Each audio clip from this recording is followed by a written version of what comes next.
लड्डू गोपाल आए माखन खाने। कर्मपुर गांव में अनिकेत अपनी पत्नी सुधा के साथ रहता था। वह दूध बेचने का काम करता था। उसके पास 2 गायें थीं। एक दिन अनिकेत दूध बेचने जा रहा था तो उसे किसी ने आवाज दी। अनिकेत ने मुड़कर देखा तो एक छोटा सा बच्चा उसे पुकार रहा था। अनिकेत, क्या है, क्यों बुला रहा है मुझे? बच्चा, मुझे मक्खन खाना है। अनिकेत, मेरे पास तो सिर्फ दूध है। बच्चा, ठीक है, मुझे दूध ही दे दो। अनिकेत, पैसे हैं तेरे पास जो दूध पिएगा? जा अपने घर से पैसे लेकर आ। बच्चा, मेरे पास पैसे नहीं है, बिना पैसों के दे दो। अनिकेत उसे डांटकर भगा देता है और दूध बेचने चला जाता है। वह सारा दिन भटकता रहता है लेकिन उसका आधा ही दूध बिक पाता है। शाम तक घूमने के बाद वह घर आ जाता है। सुधा, क्या बात है, आज बहुत परेशान हो? अनिकेत, आज तो पता नहीं क्या हो गया, आधा दूध बिका ही नहीं। सुधा, कोई बात नहीं, मैं इसका मक्खन निकाल कर तुम्हें दे दूंगी, उसे तुम बेच आना।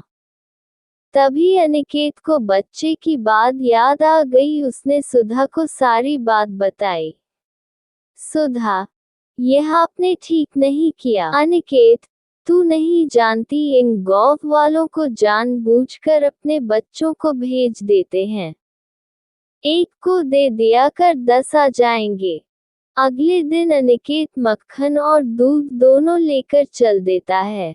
रास्ते में उसे वही बच्चा मिलता है। वह फिर से मक्खन मांगता है और अनिकेत उसे फिर से डांट कर भगा देता है।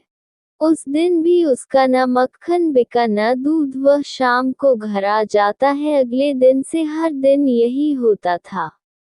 अब वह बच्चा अनिकेत को नहीं मिलता लेकिन उसका दूध कोई नहीं खरीदता था। धीरे धीरे वे गरीब होने लगते हैं। एक दिन एक गाय को चारा खिलाने के लिए अनिकेत एक गाय को बेच देता है। इसी तरह चिंता करते करते अनिकेत बीमार पड़ जाता है। वह इतना कमजोर हो जाता है कि उससे उठा भी नहीं जा रहा था। सुधा उसे दवाई देकर दूध बेचने चल देती है। अनिकेत, लगता है उस बच्चे का दिल दुखा कर मैंने ठीक नहीं किया। पैसों के लालच में मैं अंधा हो गया था।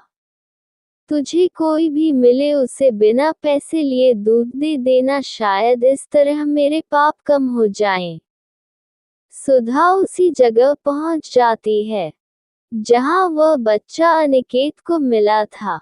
सुधा, मुफ्त में दूध ले लो, मुफ्त में मक्खन ले लो। पूरे दिन आवाज लगाने के बाद भी उसका दूध दही कोई नहीं लेता। वह थक हार कर एक पेड़ के नीचे बैठ जाती है। तभी उसे एक औरत जाती हुई दिखती है। सुधा, बहन, इस गांव में कोई भी हमसे दूध मक्खन नहीं लेता, क्या बात है, कुछ समझ में नहीं आ रहा। औरत, अरे तुम्हें नहीं पता, इस गांव में कुछ दिन पहले एक बालक आया था। वह सबसे दूध और मक्खन मांग रहा था। सबने उसे मक्खन खिलाया। जानती हो, जिस बर्तन में उसने मक्खन खाया था वह बर्तन हमेशा दूध से भरा रहता है, इसलिए हमें दूध की जरूरत नहीं पड़ती। सुधा, बहन, वह बच्चा कहाँ है?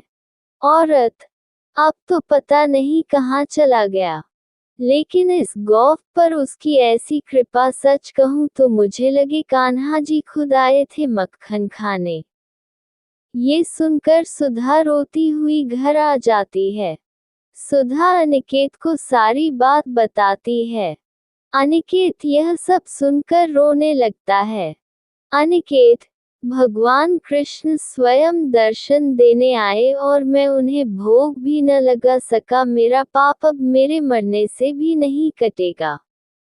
अनिकेत और सुधा दोनों अन्न जल छोड़ भगवान कृष्ण नाम का जाप करने लगते हैं। इसी तरह कई दिन बीत जाते हैं। अनिकेत, जो पहले से ही बीमार था, मरने की अवस्था में पहुंच जाता है। सुधा भी बहुत कमजोर हो जाती है। तभी रात के समय वही बच्चा उनके घर आ जाता है। बच्चा, मुझे माखन खाना है। उसकी आवाज सुनकर दोनों उठ जाते हैं और रोने लगते हैं।